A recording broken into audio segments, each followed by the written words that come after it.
From the north side of the San Francisco Bay to Singapore, welcome to Urban X Real Talk Fitness Radio with your host, business owner, lecturer, author, master trainer, Tiaja. With over 30 years of experience in the health and fitness industry, he will challenge the fitness between your ears.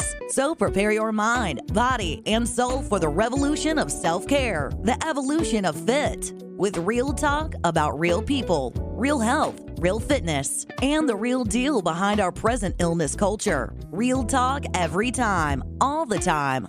Get weekly insights on how to shift your thinking, emoting, eating, training, hydrating, goal setting, and resting for you, the everyday athlete. You can cheat your fitness, but you can't steal your health flow. It's Tuesday, 9 a.m. Let's flow.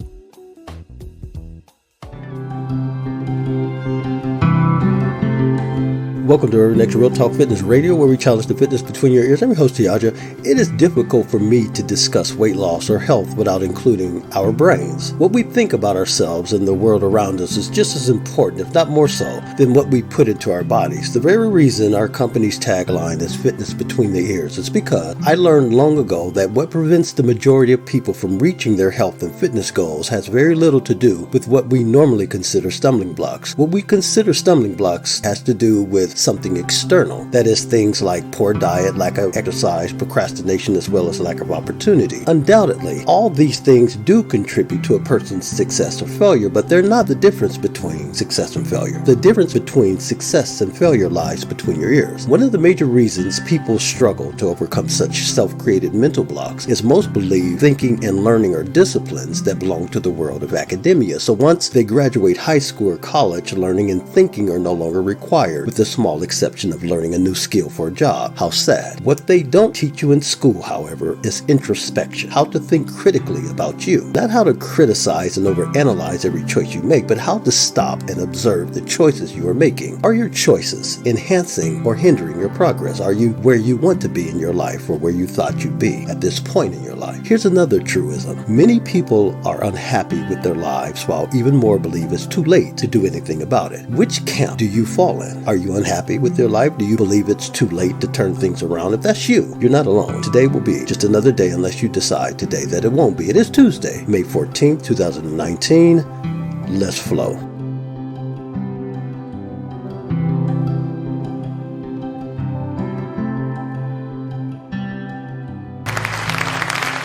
As someone who has been in the healing arts for many, many years, well, for some years, I am an observer. Those of us who are in the healing arts, we are observers of the patterns that mystify us in why do we become ill? Why do we break down?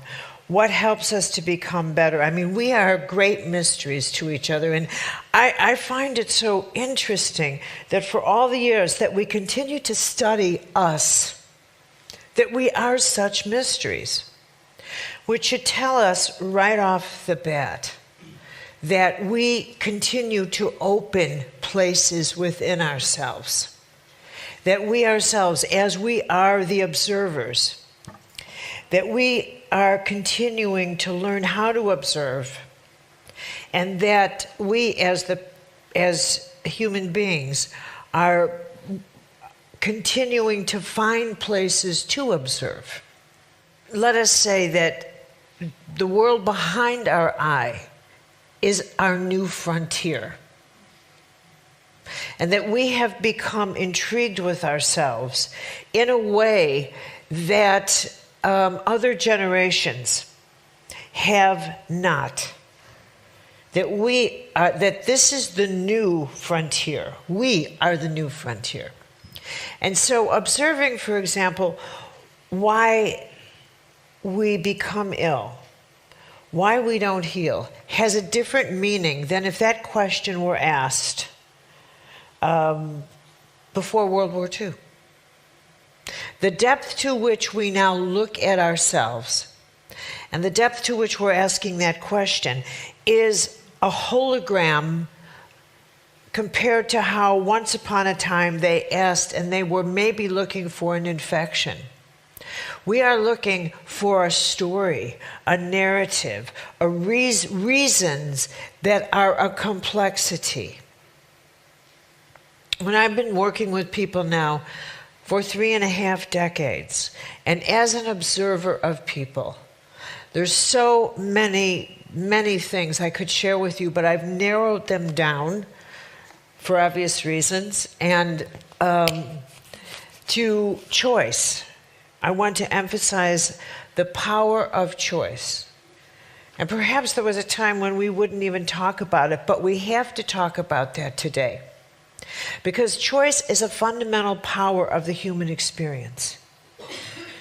We need to put choice as an authority, as a power that is so huge that if I ran the world, this is where you should say, that's a good idea, but if I ran the world, I would make studying the power of choice part of every school curriculum. That everyone should learn that the power of the choices you make have infinite consequences. From the littlest choice to something that is great, big, huge. And that here's the paradox. You have no idea what a little choice is or a big choice. What we are used to doing is believing that a big choice is an obvious one. Buying a house, getting married, getting divorced. In fact, those are your small choices. The choices that actually matter when it comes to your health, when it comes to healing, when it comes to positioning yourself, empowering yourself, are the tiny ones that are the choices, I should say, that you think have the least power, that you make in the privacy of your own company, that perhaps you think have that are the most insignificant. I have found repeatedly, are the most powerful choices of your life. The most powerful. That have the most powerful impact on your biology, on your on your soul, on your sense of who you are, on your well-being, on your whole life map. Now, I'll tell you something else, that these are the types of statements that are dicey to make, because if someone said, I want you to bring proof of this in a basket, I couldn't do it. But if you listen with your heart and your gut and see if it doesn't settle well there like good chicken soup. So I'm going to take you through choices. The kind of choices that if you came to me and said, I don't feel well. I don't feel well. And I have chronicness.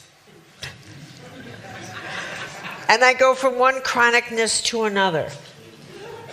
I have chronicnesses. I am always a curmudgeon. Nothing makes me happy.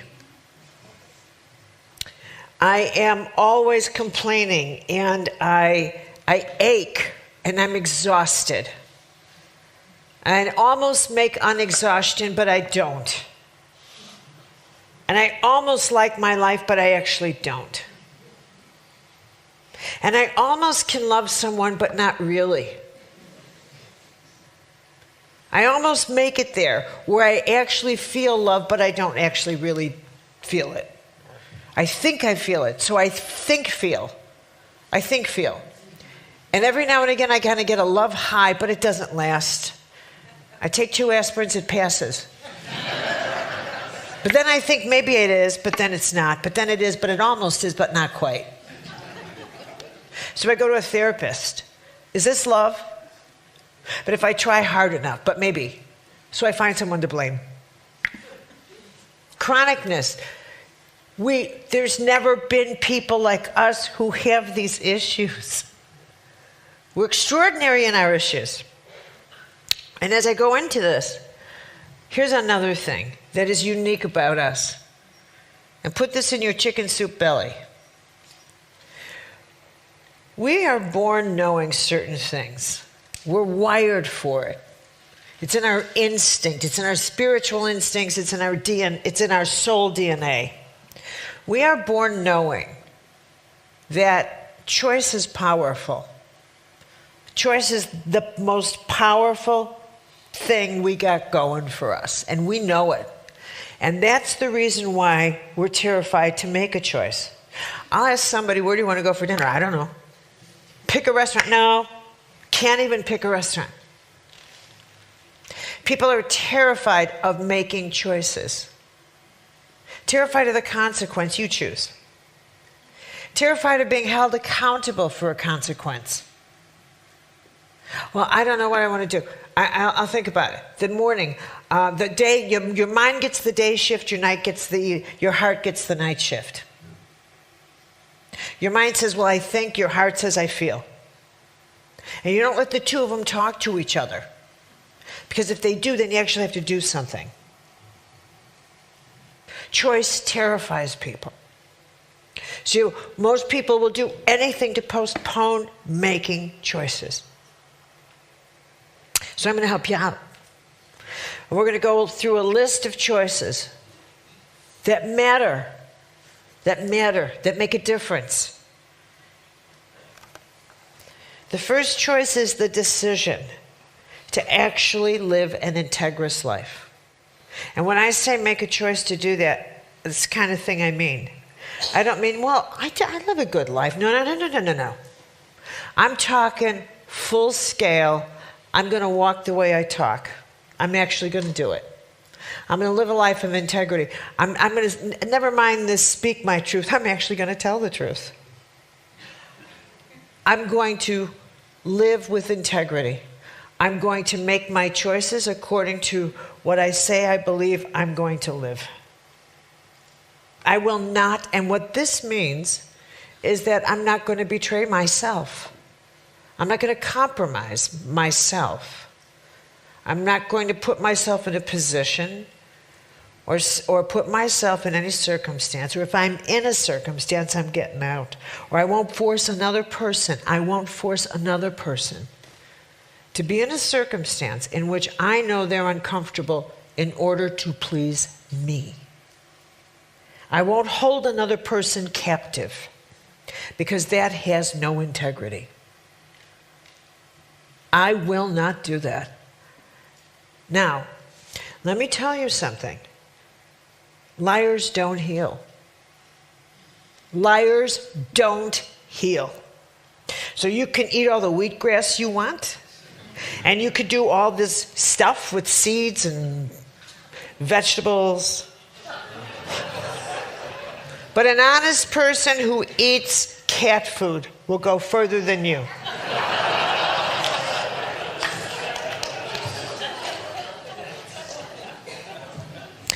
Dishonest people, people who lie, people who have moral crises and do not get it, people who blame others for things that they do and they know it, people who make choices and they know another person's going to pay for the consequence of that choice and they are conscious of it. They know for a fact that they're saying something that is not true. And they know another person's going to be hurt by that. People who deliberately say things to hurt somebody. Believe you me, your body knows you did that. Your mind knows you did that. Your heart and soul knows you did that. So you did that. So don't tell yourself, under any circumstances, that the problem with your depression comes from your childhood. Don't go there, knock it off, and make the decision. The decision to live an integrous life means get this act together. So it's not as simple as saying I'm a good person. Knock it off. This is major league. Second, are you taking notes? You're making